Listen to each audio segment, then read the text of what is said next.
નમસ્કાર વિદ્યાર્થી મિત્રો, સ્વાગત છે આપનું આપની ચેનલ માઇન્ડ મેન્ટર્સમાં। વિદ્યાર્થી મિત્રો, ધોરણ 10 બેઝિક ગણિત અને સ્ટાન્ડર્ડ ગણિતના જે વિદ્યાર્થીઓ છે એમના માટે પ્રકરણ 12 પૃષ્ઠફળ અને ઘનફળ મિત્રો થોડુંક આ ચેપ્ટર બધા વિદ્યાર્થી મિત્રોને અઘરું લાગે છે, પરંતુ જો એના સૂત્રો આપણને આવડતા હોય અને સૂત્રો જો આપણે ગોખીએ નહીં અને બરાબર તૈયાર કરી નાખીએ તો આ ચેપ્ટર બધા માટે સરળ છે મિત્રો। તો આ ચેપ્ટરના તમામ સૂત્રો અહીંયા આપણે સમજાવીશું અને આ સૂત્રો તમારે ખાસ તૈયાર કરી દેવાના છે કે જેથી આ ચેપ્ટરના જે દાખલાઓ છે આ સૂત્રો આધારિત છે, એટલે કે સૂત્રો આવડશે તો દાખલા આપણને ઝડપી આવડી જશે મિત્રો। તો અહીંયા કેટલાક સૂત્રો જે આપણે બધા યાદ રાખવાના છે કે લંબઘન માટે તો પહેલા આપણે લંબઘન લીધેલો છે મિત્રો। અહીંયા લંબઘન છે, એની લંબાઈ છે, પહોળાઈ છે અને ઊંચાઈ। મિત્રો અહીંયા મારા હાથમાં એક બોક્સ છે, બોક્સમાં આ મિત્રો એની લંબાઈ છે, આ એની પહોળાઈ છે અને મિત્રો આ એની ઊંચાઈ છે। હવે જે આ બોક્સ છે લંબઘન આકારનું છે અને લંબઘન આકારના બોક્સનું કુલ પૃષ્ઠફળ શોધવું હોય મિત્રો તો એનું સૂત્ર છે 2 કૌંસમાં લંબાઈ ગુણ્યા પહોળાઈ વત્તા પહોળાઈ ગુણ્યા ઊંચાઈ વત્તા ઊંચાઈ ગુણ્યા લંબાઈ। જો આ સૂત્ર છે એ બરાબર તમે તૈયાર કરી નાખશો તો લંબઘનનું કુલ પૃષ્ઠફળ આપણે શોધી શકીશું। લંબઘનના પાર્શ્વપૃષ્ઠોનું પૃષ્ઠફળ તો લંબઘનની જે ચારે બાજુઓ છે એનું પૃષ્ઠફળ શોધવાનું હોય મિત્રો તો 2 ગુણ્યા h કૌંસમાં l વત્તા b એટલે કે પાયાની પરિમિતિ ગુણ્યા ઊંચાઈ। પાયાની પરિમિતિ એટલે કે લંબાઈ વત્તા જે પહોળાઈ છે એ 2 વખત છે ગુણ્યા ઊંચાઈ એટલે કે 2h કૌંસમાં લંબાઈ વત્તા પહોળાઈ એટલે કે પાયાની પરિમિતિ ગુણ્યા ઊંચાઈ એ લંબઘનના પાર્શ્વપૃષ્ઠોનું પૃષ્ઠફળ બને છે। લંબઘનનો લાંબામાં લાંબો વિકર્ણ મિત્રો, આ લંબઘન છે એમાં લાંબામાં લાંબો વિકર્ણ જ્યારે પરીક્ષામાં 1 માર્ક્સમાં શોધવા માટે કહ્યું હોય તો એનું સૂત્ર છે વર્ગમૂળમાં લંબાઈનો વર્ગ વત્તા પહોળાઈનો વર્ગ વત્તા ઊંચાઈનો વર્ગ। તો મિત્રો આ સૂત્ર ખાસ આવડવું જોઈએ। લંબઘનનું ઘનફળ તો લંબઘનનું ઘનફળ મિત્રો લંબાઈ ગુણ્યા પહોળાઈ ગુણ્યા ઊંચાઈ કે જે લંબઘનનું ઘનફળ છે। તો મિત્રો લંબઘનના જે ચારે સૂત્રો છે એ ખાસ તૈયાર હોવા જોઈએ। ત્યારબાદ સમઘન માટે જોઈએ મિત્રો તો જે પાસો હોય છે એ સમઘન હોય છે અને સમઘનમાં એની 6 બાજુઓ મિત્રો સમાન હોય છે, એટલે કે બંધ સમઘનનું કુલ પૃષ્ઠફળ શોધવાનું કહ્યું હોય તો 6x²। જો બાજુની લંબાઈ x હોય મિત્રો તો 6x² અને જો l હોય તો 6l² એવું આપણે લખી શકીએ। સમઘનના પાર્શ્વપૃષ્ઠોનું પૃષ્ઠફળ, પાર્શ્વપૃષ્ઠો એટલે કે આજુબાજુના જે 4 પૃષ્ઠો છે એમનું પૃષ્ઠફળ, એમાં 4 બાજુઓનો સમાવેશ થાય છે મિત્રો એટલે કે 4x²। સમઘનની અંદર લાંબામાં લાંબો વિકર્ણની વાત કરવામાં આવે મિત્રો તો એનું સૂત્ર છે વર્ગમૂળમાં 3 ગુણ્યા x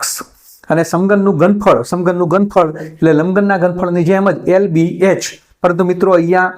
ત્રણેય લંબાઈ કેવી છે મિત્રો? સરખી છે એટલે કે લંબાઈ પહોળાઈ ઊંચાઈ ત્રણેય x છે, એટલા માટે x નો ઘન અથવા l લેવામાં આવે તો l નો ઘન થાય છે। તો આ બાબત ખાસ ધ્યાનમાં રાખશો। ત્યારબાદ મિત્રો નળાકાર માટે જોઈએ તો નળાકારમાં સાનો સમાવેશ થાય છે। જો તમને પરીક્ષામાં સિક્કો, તાર, બાટલી, સોલર, ચંદ્રક, કેરમની કુકરી આ બધાનો ઉલ્લેખ કર્યો હોય તો મિત્રો બધા જ આકાર છે એ નળાકાર આકાર ગણવાના છે। તો નળાકારની અંદર મિત્રો નળાકારના પાયા એટલે કે વર્તુળનું ક્ષેત્રફળ, નળાકાર છે આ એનો પાયો છે, આ પાયો મિત્રો એનો પરિઘ છે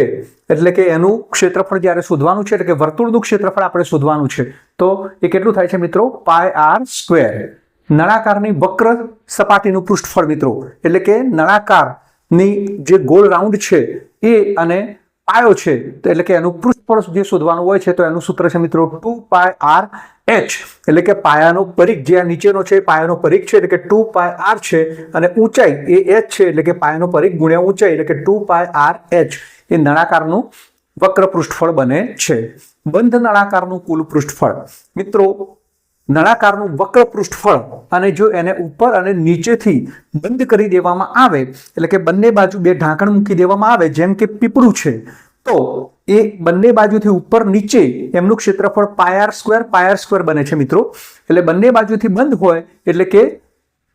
નળાકારનું વક્ર પૃષ્ઠફળ 2πrh વત્તા આ બંને બાજુથી બંધ છે એટલે કે વત્તા 2πr²। તો એનું સૂત્ર એવું બને છે એટલે કુલ પૃષ્ઠફળનું સૂત્ર બને છે 2πrh વત્તા 2πr²। એમાંથી મિત્રો 2πr કોમન કાઢવાના છે તો એનું સૂત્ર આ રીતે લખી શકાય કે 2πr કૌંસમાં h વત્તા r। હવે જો મિત્રો એક જ બાજુથી બંધ નળાકારનું કુલ પૃષ્ઠફળ આપણને શોધવાનું કહ્યું હોય તો એનું સૂત્ર મિત્રો એક જ બાજુથી બંધ છે એટલે કે એની વક્ર પૃષ્ઠફળ મિત્રો કેટલું મળે છે 2πRh એનું મળે છે અને એક બાજુથી બંધ છે એટલે કે એક બાજુથી વર્તુળાકારનું ક્ષેત્રફળ એટલે કે πr વર્ગ એટલે કે 2πRh વત્તા πr વર્ગ તો એમાંથી πr કોમન કાઢીએ છીએ એટલે કૌંસમાં રહે છે 2h વત્તા r તો એક બાજુથી બંધ નળાકાર હોય તો એનું કુલ પૃષ્ઠફળ શોધવાનું સૂત્ર મિત્રો πr કૌંસમાં 2h વત્તા r ત્યારબાદ નળાકારનું ઘનફળ તો મિત્રો નળાકારના ઘનફળનું સૂત્ર ખાસ યાદ રાખવાનું છે πr વર્ગ h તો મિત્રો આકૃતિ નળાકારની છે જેમાં h ઊંચાઈ છે અને r એ ત્રિજ્યા છે ત્યારબાદ મિત્રો શંકુ માટે આપણે જોઈએ કે પરીક્ષાની અંદર જોકરની ટોપી આઈસ્ક્રીમનો કોન સર્કસનો તંબુ ઘઉંની ઢગલી વગેરે જેવા શબ્દો આપેલા હોય તો એ શંકુ દર્શાવે છે આકૃતિમાં શંકુ છે શંકુમાં મિત્રો આ છે વચ્ચે છે લંબ ઊંચાઈ છે મિત્રો આ જે ત્રાસી છે એને ત્રાસી ઊંચાઈ અથવા તો તિર્યક ઊંચાઈ L તરીકે દર્શાવવામાં આવે છે તિર્યક ઊંચાઈને મિત્રો L તરીકે દર્શાવવામાં આવે છે અને જે લંબ ઊંચાઈ છે એને h વડે દર્શાવવામાં આવે છે અને નીચે મિત્રો આ જે છે વર્તુળાકાર ભાર એમાં r એ ત્રિજ્યા દર્શાવેલી છે તો શંકુનું વક્ર પૃષ્ઠફળ એટલે કે πrl અને બંધ શંકુનું કુલ પૃષ્ઠફળ કયું હોય મિત્રો તો πrl વત્તા ત્યાં વર્તુળથી બંધ છે એટલે કે πr વર્ગ મિત્રો તમે આઈસ્ક્રીમ ખાઓ છો ત્યારે આઈસ્ક્રીમનો કોન જે છે જેમાં આઈસ્ક્રીમ ભરેલો છે અને ઉપરના ભાગમાં એ આઈસ્ક્રીમ બંધ હોય છે એટલે કે ઉપર જે ગોળ કાગળ હોય છે એ કાગળથી બંધ હોય છે એટલે મિત્રો πrl વત્તા πr વર્ગ એનું સૂત્ર બને છે મિત્રો એમાંથી મિત્રો πr કોમન કાઢીશું તો કૌંસમાં રહેશે L વત્તા r તો બંધ શંકુનું કુલ પૃષ્ઠફળ આ રીતે મેળવી શકાય છે મિત્રો અહીંયા કાપડનો પનો પરીક્ષામાં પૂછવામાં આવે તો પનો એ એની પહોળાઈ છે જે સમાન હોય છે અને કાપડનું ક્ષેત્રફળ એ શંકુના વક્ર પૃષ્ઠફળ જેટલું થાય છે કાપડનું ક્ષેત્રફળ એટલે લંબાઈ ગુણ્યા પહોળાઈ એ શંકુના વક્ર પૃષ્ઠફળ એટલે કે πr જેટલું બને છે જે તમારે ખાસ ધ્યાનમાં રાખવાનું છે ત્યારબાદ મિત્રો શંકુનું ઘનફળ તો શંકુનું ઘનફળ એટલે કે 1/3 πr વર્ગ h મિત્રો નળાકારનું ઘનફળ πr વર્ગ h છે અને શંકુનું ઘનફળ πr વર્ગ h નો ત્રીજો ભાગ છે તો આ બંને વચ્ચે શું ડિફરન્સ છે મિત્રો તો નળાકારનું ઘનફળ એ શંકુના ઘનફળ કરતા 3 ગણું છે અને શંકુનું ઘનફળ એ નળાકારના ઘનફળ કરતા ત્રીજા ભાગનું છે એમ કહી શકાય મિત્રો જો સમાન ઊંચાઈ અને સમાન ત્રિજ્યાવાળા બે ડબ્બા લેવામાં આવે અને એક ડબ્બામાંથી એટલી જ ઊંચાઈ અને એટલી ત્રિજ્યાવાળો શંકુ બનાવવામાં આવે તો 3 વખત શંકુ જો પાણીથી ભરવામાં આવે અને જો નળાકારમાં નાખવામાં આવે તો 3 વખત શંકુનું ઘનફળ એ નળાકારના ઘનફળ જેટલું થાય છે મિત્રો એ બાબત તમે ખાસ ધ્યાનમાં રાખશો ત્યારબાદ મિત્રો બાકીના બે સૂત્રો છે એ ગોલક અને અર્ધગોલકના છે એટલે કે ગોળો અને અર્ધગોળાના છે એ પણ આપણે જોઈ લઈએ તો ગોલક અથવા ગોળા માટે અહીંયા ગોળો દડો મણકા લખોટી ફૂટબોલ વગેરે જેવા શબ્દોનો પરીક્ષામાં ઉલ્લેખ કરવામાં આવ્યો છે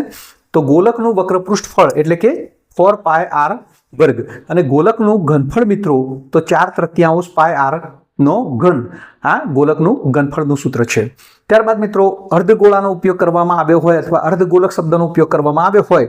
તો ટોપલી છે મંદિરનો ઘુમ્મટ છે વચ્ચેથી કાપેલો દડો ટેનિસનો દડો હોય અથવા રબરનો દડો હોય વચ્ચેથી કાપી નાખવામાં આવે તો પણ મિત્રો એનો આકાર અર્ધગોળા જેવો થાય છે તો અર્ધગોલકનું વક્ર પૃષ્ઠફળ એટલે કે 2πr વર્ગ અડધો છે મિત્રો આખાનું 4πr વર્ગ થાય છે તો અડધાનું 2πr વર્ગ થાય છે બંધ અર્ધગોલકનું કુલ પૃષ્ઠફળ મિત્રો બંધ અર્ધગોલક છે એટલે કે ગોલકની ઉપર તમે વર્તુળ આકારનું 2πr વર્ગ પ્લસ πr વર્ગ એટલે કે 3πr વર્ગ બને છે અને અર્ધગોલકનું ઘનફળ મિત્રો અહીંયા ગોલકનું ઘનફળ 4/3 πr નો ઘન છે એનું અડધું છે મિત્રો તો અર્ધગોલકનું ઘનફળ એનું અડધું એટલે કે 4 ના અડધા એટલે કે 2/3 πr નો ઘન બને છે મિત્રો આ અર્ધગોલકની આકૃતિ છે તો મારા ખ્યાલ મુજબ દરેક વિદ્યાર્થી મિત્રોને પૃષ્ઠફળ અને ઘનફળના આ સૂત્રો આવડી ગયા હશે એને બરાબર તૈયાર કરવાના છે સમજીને તૈયાર કરવાના છે ગોખવાના નથી અને જો આને તમે બરાબર તૈયાર કરશો તો પૃષ્ઠફળ અને ઘનફળ આધારિત જેટલા પણ દાખલા છે એને સરળતાથી તમે ગણી શકશો વિદ્યાર્થી મિત્રો પ્રકરણ 12 પૃષ્ઠફળ અને ઘનફળમાં આપણે નળાકાર છે શંકુ છે ગોળો છે અર્ધગોળો છે લંબઘન છે સમઘન છે આ બધાના ક્ષેત્રફળ જોઈ ગયા અને ઘનફળના સૂત્રો પણ જોઈ ગયા હવે મિત્રો જ્યારે સંયોજિત ઘન પદાર્થોનું કુલ પૃષ્ઠફળ શોધવાનું હોય ત્યારે તેના માટેના સૂત્રો આપણે જોઈએ તો મિત્રો સંયોજિત ઘન પદાર્થોની અંદર આ પ્રકારની આકૃતિ હોય એટલે કે બંને બાજુ અર્ધગોળાકાર ધરાવતા નળાકારનું કુલ પૃષ્ઠફળ, એટલે કે મિત્રો વચ્ચેના ભાગમાં નળાકાર છે અને બંને બાજુ અર્ધગોળાકાર ભાગ આવેલો છે મિત્રો. તો એનું જે કુલ પૃષ્ઠફળ શોધવાનું છે તો એના માટેનું સૂત્ર મિત્રો, તો નળાકારનું વક્ર પૃષ્ઠફળ વત્તા બંને બાજુ અર્ધગોલક છે એટલે 2 ગુણ્યા અર્ધગોળાનું વક્ર પૃષ્ઠફળ, એટલે કે નળાકારનું વક્ર પૃષ્ઠફળ આપણે જોઈ ગયા કે 2πrh વત્તા 2 ગુણ્યા અર્ધગોળો છે એટલે કે 2πr નો વર્ગ, એટલે કે 2πrh વત્તા 2 ગુણ્યા 2 એટલે કે 4πr². હવે મિત્રો આમાંથી 2πr કોમન કાઢવામાં આવે તો કૌંસમાં h વત્તા 2r રહે છે. તો આ મુજબનું સૂત્ર, જ્યારે આ મુજબની આકૃતિ આપેલી હોય ત્યારે આ સૂત્ર તમારે આ રીતે લખવાનું છે.